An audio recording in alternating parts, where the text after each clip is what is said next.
agenda, we're going to kick off today's session by looking at what Public Contracts Scotland is, otherwise known as or shortened to PCS.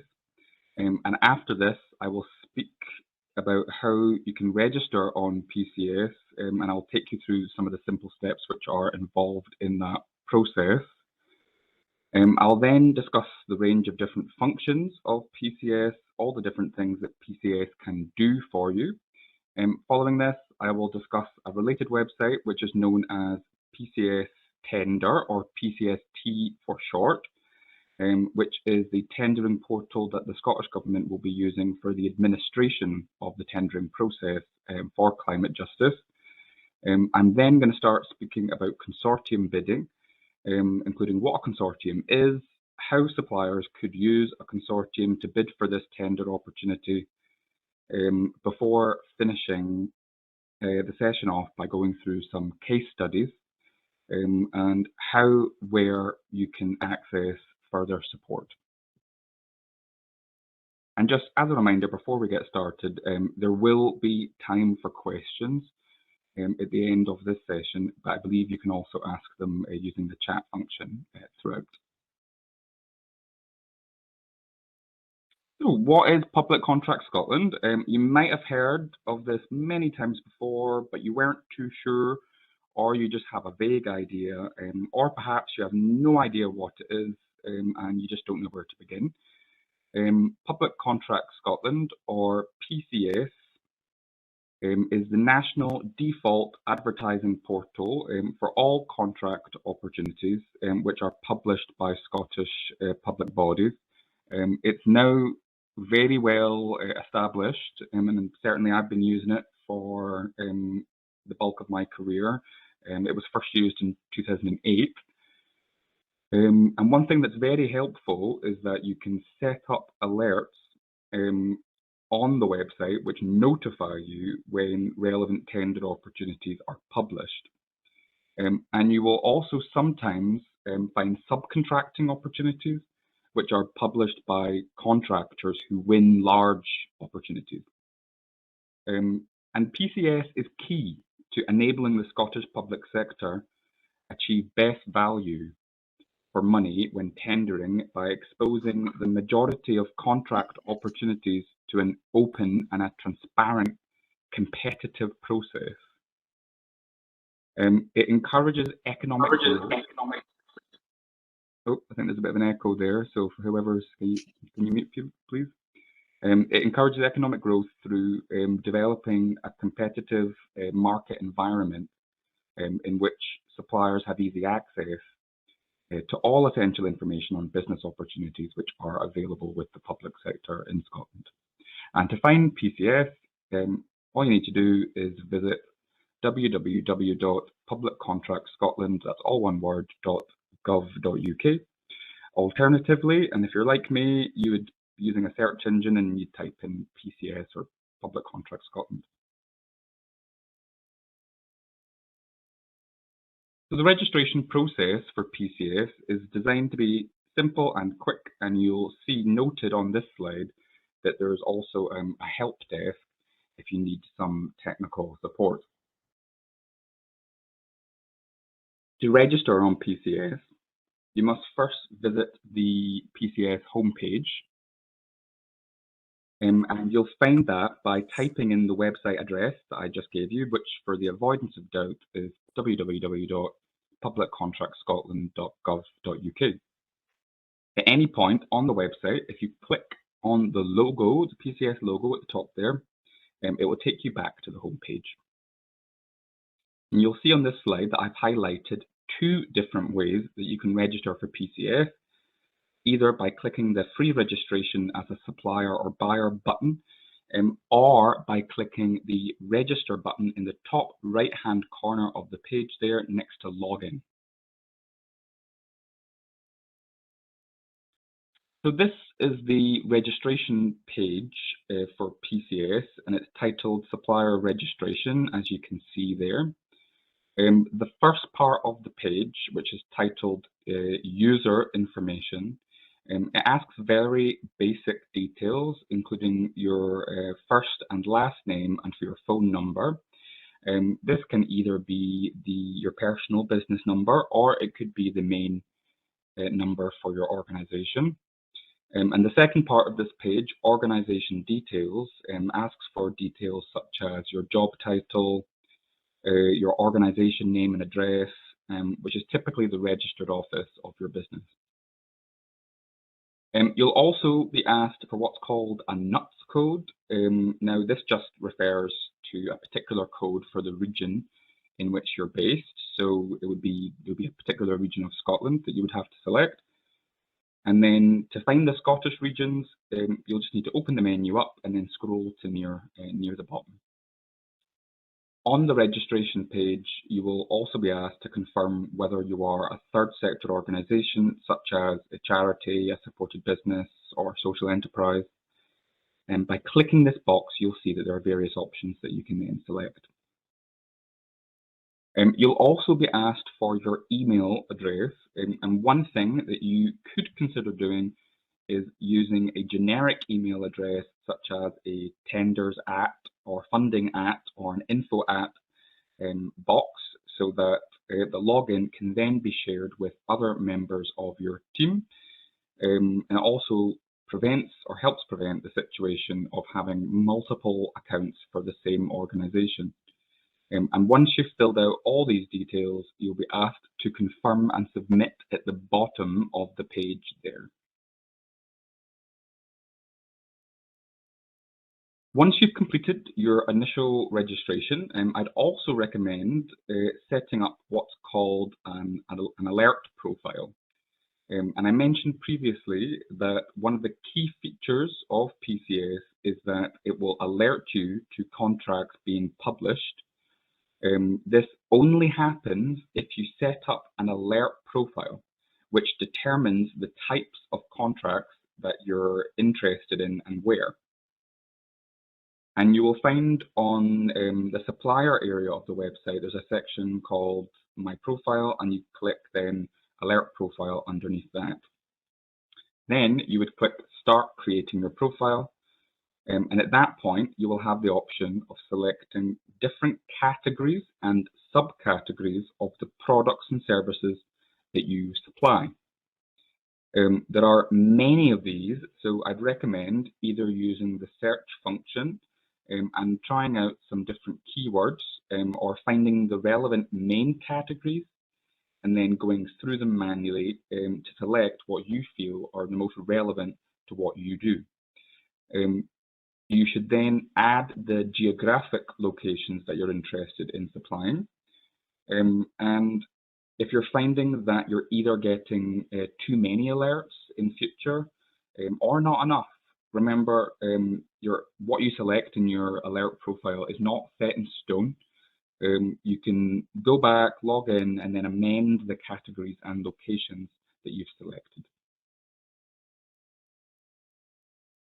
So in terms of the functions that you need to use on Public Contracts Scotland, PCS has a range of different functions to help you win business with the public sector, including searching for opportunities. So that includes past and awarded contracts, current live contracts and upcoming contracts, submitting tenders, and also finding information on public sector buyers, including their contract registers, which is a very helpful database of all live contracts that a public sector buyer currently holds with suppliers.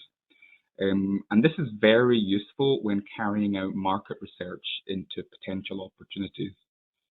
PCS is also used for the administration of lower value tenders, which is contracts with a value of under £50,000, through a system called Quick Quotes. Now, to be invited for a low value or quick quotes, make sure to complete an additional profile on PCS called a Supplier Finder profile, which, as you would guess, enables buyers to find you as a supplier.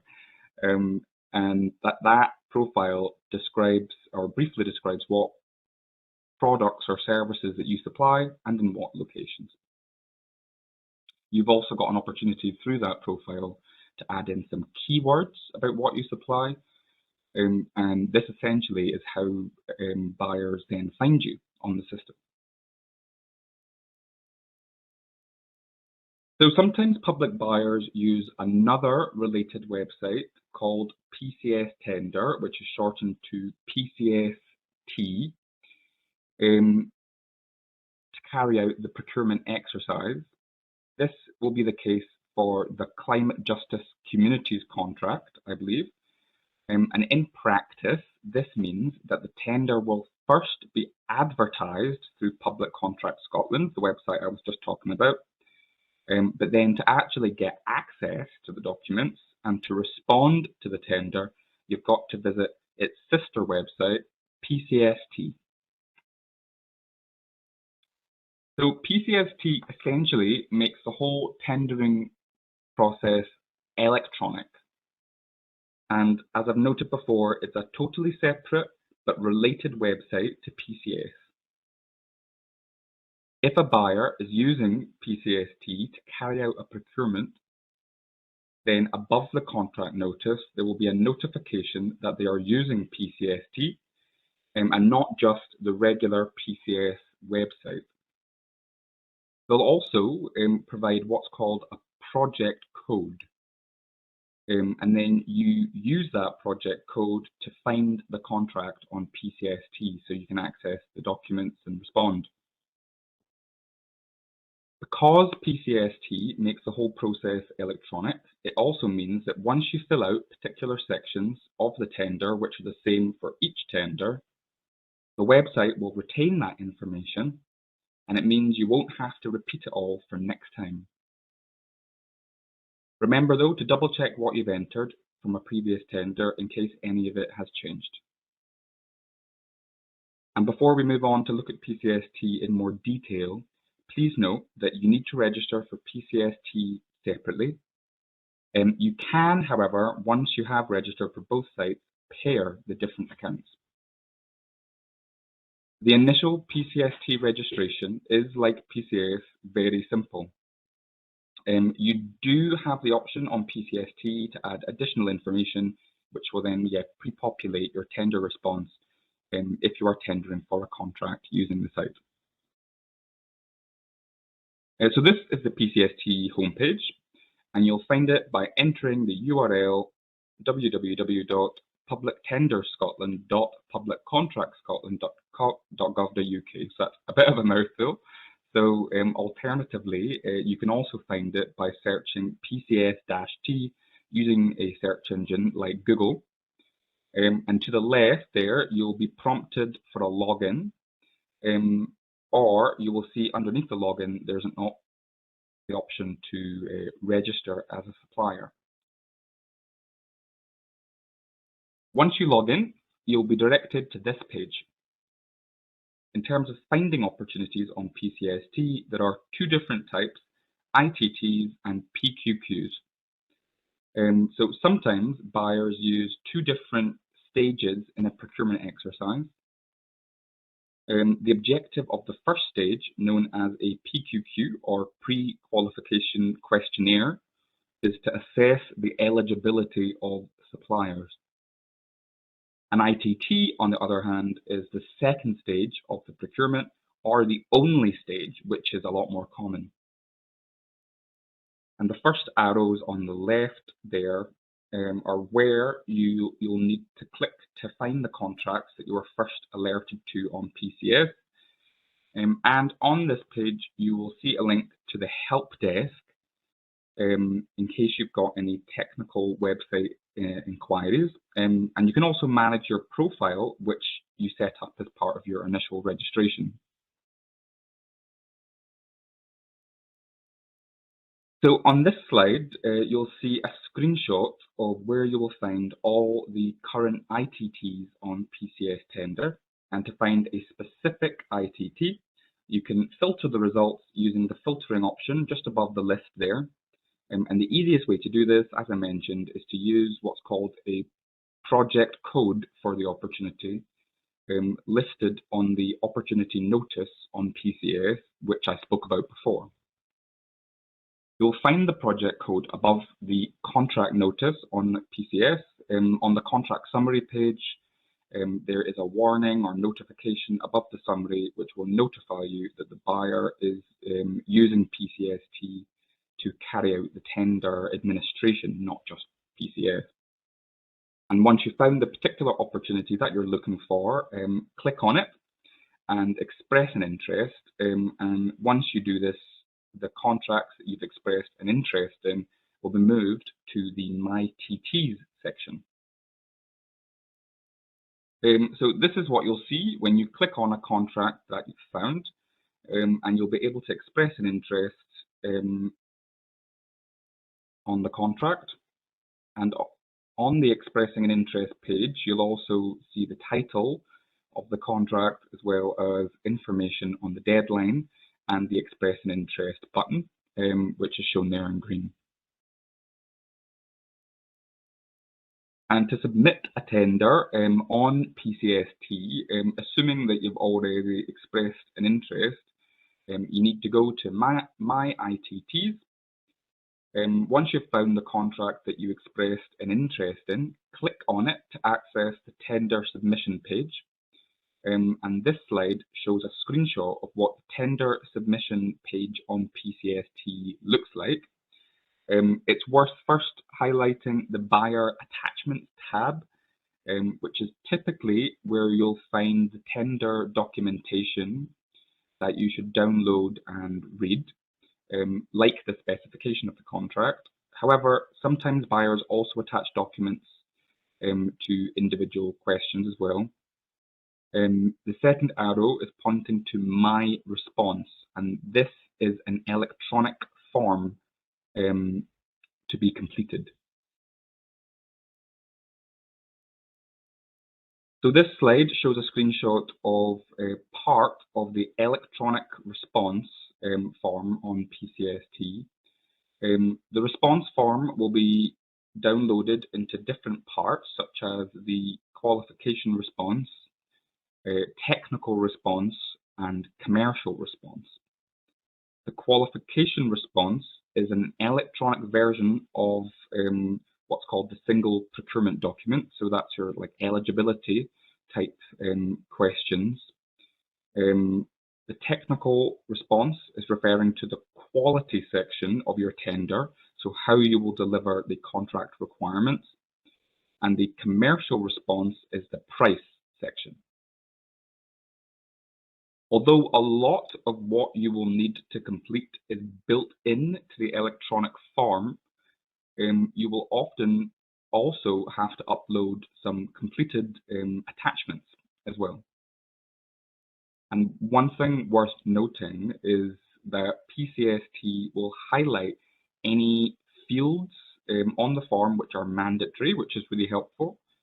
And also, once you've filled in the qualification response on PCS-T, the system will remember your response next time.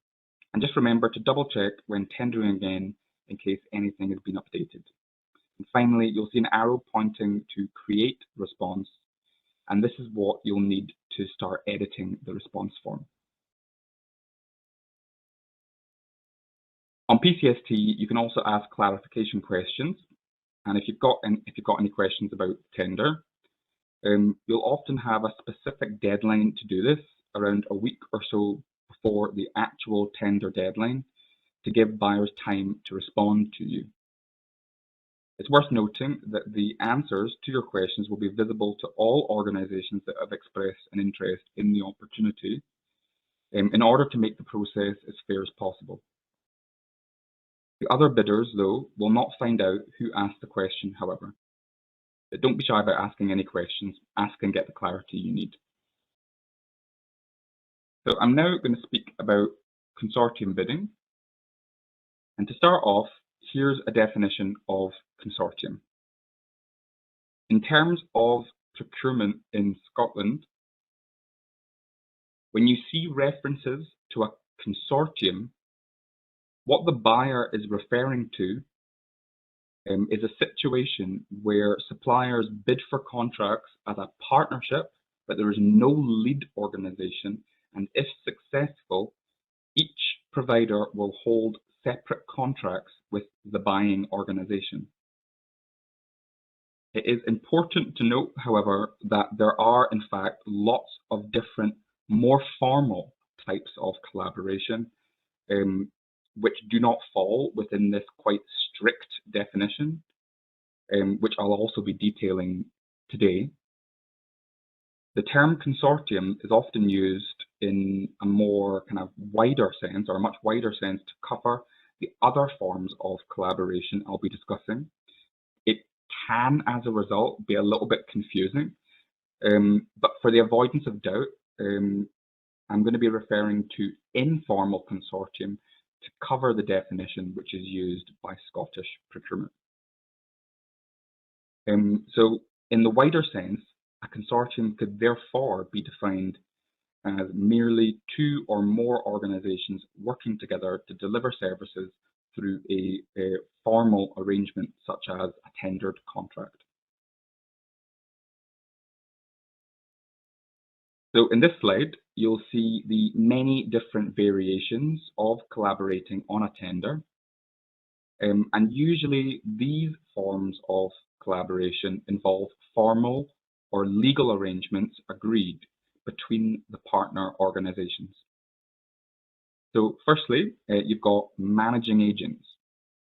A managing agent is where an organisation bids for a contract and, if successful, will manage the contract but does not deliver any of the services. Instead, it subcontracts service delivery in its entirety. Advantages of this are subcontractors can focus on delivery rather than managing the contract. It's also less risky for subcontractors. And the managing agent organisation can then potentially generate additional income through charging a management fee. Disadvantages include a lack of autonomy or control for subcontractors. Managing providers, they're very similar to managing agent because there is a lead organisation. The lead organisation, however, will also deliver some of the services as well as manage the contract. This is particularly suitable if the lead organisation is perhaps a bit bigger and if it requires to subcontract elements of the contract which are more specialist. In my experience, this is by far the most common consortium model, and one which can also be developed and implemented far quicker, which is particularly useful if you don't have much time to develop a new consortium. And advantages and disadvantages are largely the same as with managing agent. Joint ventures. So this is where a group of organisations come together to establish a new jointly owned legal entity to bid for and deliver a contract. There are a couple different variations of this that are worth noting. So the new legal entity may itself act as a managing agent, bidding for and managing the contract, but then subcontracting delivery to its members, or the entity could itself both manage and deliver the contract and then pass on profits or a surplus to the members or owners as appropriate.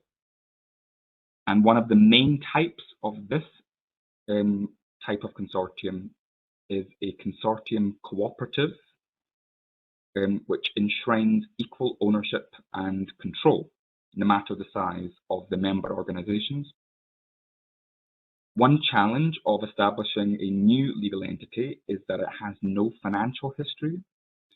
And this would mean that you have to rely on one or multiple of the partner organisations to be jointly and severally liable, so that if the entity itself fails, then the member organisations are still liable.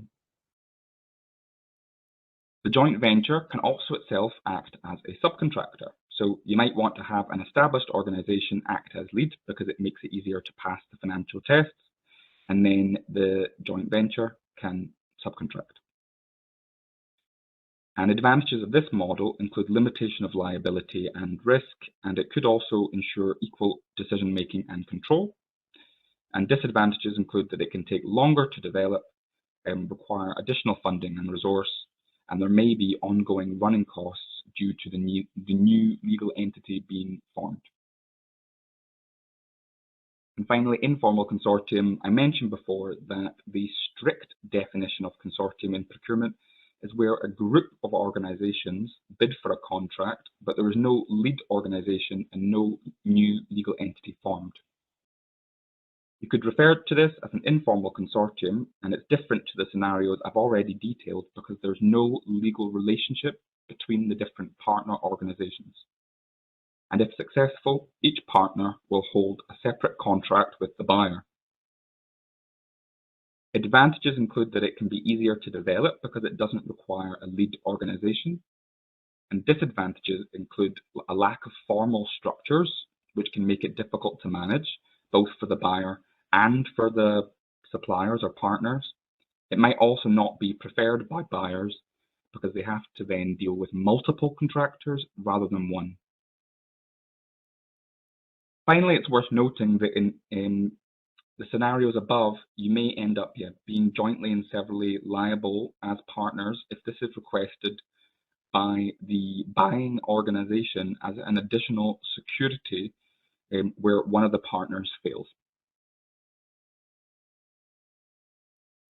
So in terms of who collaboration is aimed at or how relevant it is, it might not be possible to deliver the full contract yourself. Either the contract is too large or there are elements of the contract which are specialist or in a geography that you do not service. Forming a consortium might also be mandated by the buying organization, although in my experience this isn't very common. I have, however, seen it the other way around actually, where a buyer actually mandated that you could not form a consortium. Even if it is possible to deliver the full contract yourself, you might decide that working in partnership would improve your chances of winning or add value to your bid. Your partner organization may have particular expertise or more experience than you do in a particular area, for example. And in terms of what type of business or organization should consider collaborating, really any business can work in partnership, although the size of your organization or how specialist you are might dictate the type of partnership, that role that you end up playing or wanting to play. So for example, if you are a large organization, then you might be more keen to be a lead partner or prime contractor. And if you're smaller or more specialist, you might be more likely to be a subcontractor. And here I've listed some of the benefits of collaboration. So it might lead to you being better able to compete for larger contracts or access contracts that you could not access before because of your size or your specialism. It can also help you create efficiencies or reduce costs through shared premises or other shared overheads. It can also lead to sharing of risk, which is particularly the case where there is no lead organization or you are a subcontractor. And it could also be an opportunity to expand into new locations or perhaps to develop new skills and learn from your partners. Collaboration can also bring many challenges. It can lead to more complex, slower decision-making processes. There's also a potential risk of damage to your reputation through loss of control, particularly where you're not the lead organization. It might be the case that some partners underperform and you might have little control over this. There could be a lack of resources or funding to take the partnership forward. There might be a mismatch in working culture or values. And you may also be unsure which partnership model would suit you best. Once you've decided that you're interested in working in partnership with other organizations, is how I would recommend that you prepare for it. So firstly, before you do anything else, you should assess your readiness for collaboration. Ask yourselves questions such as, are you ready to share information with partner organizations in an open and honest manner? And also, do you have a good understanding of what collaboration can involve, including the practical steps, obstacles and challenges, different consortium models, potential governance and development processes? When you are meeting with potential partners, particularly those who you do not already know or have a relationship with, you should also assess your compatibility as partners. So, for example, what do you know about the organization's strengths and weaknesses? Is there an existing relationship, or do you know someone who has an existing relationship with them that you could speak to? Could you visualize a healthy working relationship with them? Do you have shared aims and objectives for the project? What about your values or working culture? Do you have any concerns or issues that you wish to flag or discuss up front? And do you think any of the areas where you are potentially not compatible could be overcome? Once you've identified and assessed the partner organizations you wish to work with, here are some suggested next steps. Firstly, agree the model of collaboration that you wish to adopt. I've outlined various different options here, which will suit different groups. It may also depend on which organizations are involved and whether there is an obvious lead organization. Secondly, agree roles and responsibilities for delivery of the tendered service. Who will be responsible for doing what? Why? Also, who will be paid what? Finance will very much depend on what you've agreed in terms of roles and responsibilities. If there is a lead organization managing the contract, it's also likely that they may require some additional costs to be covered for this through a management fee. Thirdly, complete a non-disclosure agreement. I'll be going through this in more detail on the next slide. Fourthly, draft and agree a partnership agreement. This can be legally binding, but it doesn't need to be, and I'm going to be going through this also in more detail shortly. And finally, draft the tender response. So you'll need to consider who will be taking overall responsibility for this. So whoever is drafting the bid should consider what information they will need from partner organizations. The form of partnership that you adopt will also alter the form of single procurement document that I mentioned before that you'll have to submit. So there is, if you bid as a informal consortium and you will be holding separate contracts with the buyers if successful, you will have to all complete a full single procurement document. If you're bidding as a managing agent or managing provider, you'll have to submit a shortened version of the single procurement document if you are not the lead organization. And it's also worth noting that if you are bidding as an informal consortium with no lead, then you only need to submit one tender. But the organization that submits the tender is not the lead in that scenario. They're just the main contact for the actual bid. So I previously mentioned there that you should complete a non-disclosure agreement, and it's worth noting here that you may decide that this is not required due to the level of trust between the organizations, It is, however, recommended if you are likely to be sharing confidential or sensitive information with partner organizations who could also be regarded as your competitors. Completing an NDA may be something that you wish to do very early on in the negotiation process with your partner organizations before you disclose any information. So there are two primary types of non-disclosure agreements: mutual and non-mutual. And non-mutual means that the terms of the agreement only affect one of the parties to the agreement. And I would very much recommend that you may wish to seek legal advice in this area. And second, in addition to a non-disclosure agreement, you should also consider drafting a partnership agreement.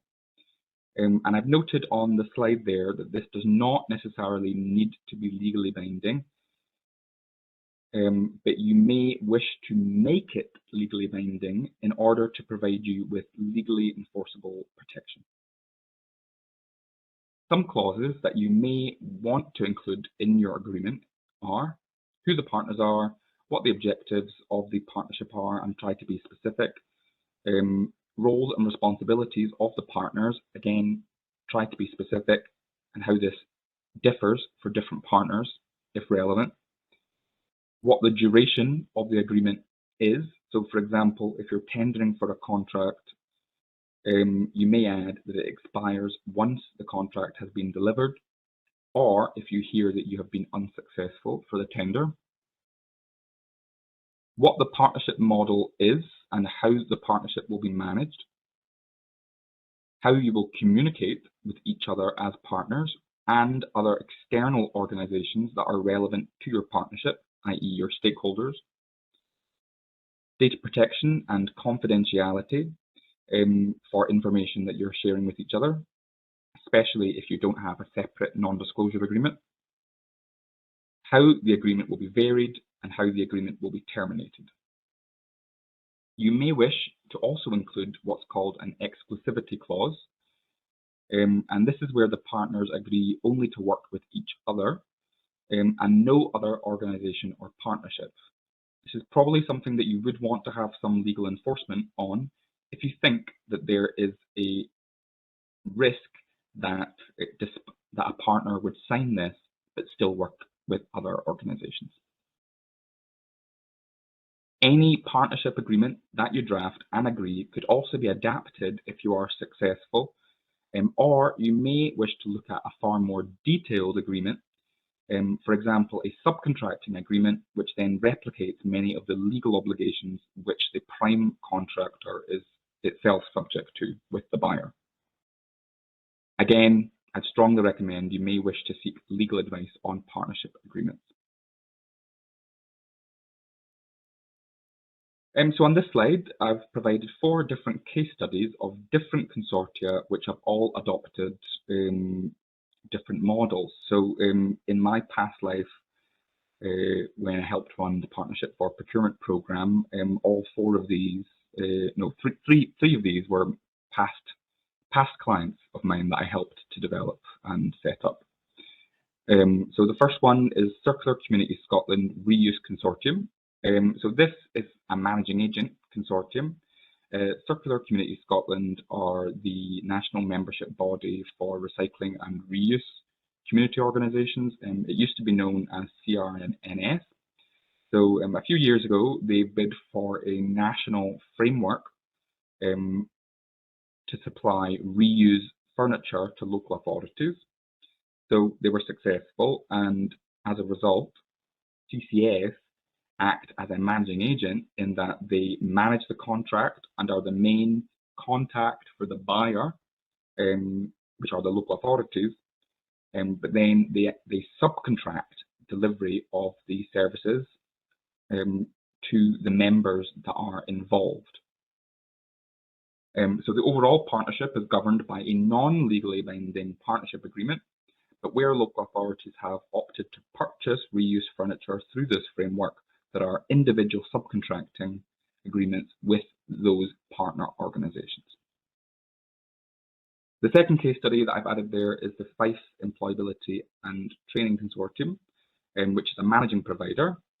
This means that it is led by a social enterprise organisation called Bragg Enterprises in Fife. Bragg delivers some of the services, but also subcontracts quite a lot of the delivery of the employability services in Fife to other charities and social enterprises in that area.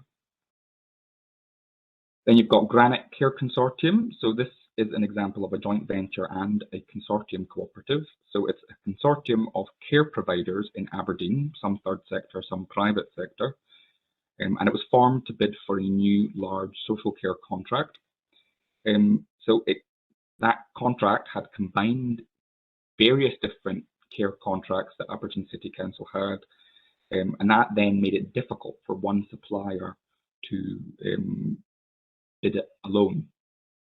So the consortium bid originally, quite interestingly, as an informal consortium with no lead, and then once they were successful, they formalized their structures as a consortium cooperative. And they were able to do that because in the tender, Aberdeen City Council had provided like an implementation period where they were allowed to formalise or amend their consortium structures. Aberdeen City Council had also requested joint and several liability because the new consortium cooperative is a new legal body without much financial history, which means that if that legal body fails, then the members are jointly and severally liable to deliver the contract. And finally, Edinburgh Thrive. This is an informal consortium. It's a group of mental health charities in Edinburgh, and the council had indicated in that scenario that they had no preferred consortium model. So it didn't matter whether it was informal with no legal relationship between the partners. They were successful, and it's governed by a non-legally binding partnership agreement, and they all hold separate contracts with the buyer. So following this presentation, you'll have the opportunity to network with potential partner organizations. The types of things that you might want to ask each other may depend on the role that you're seeking. So for example, if you hope to be a lead organization, or if you hope to be a subcontractor. And here are some questions that you might want to ask. So why are you interested in this contract? What experience do you have in already delivering similar services? What do you think you could deliver?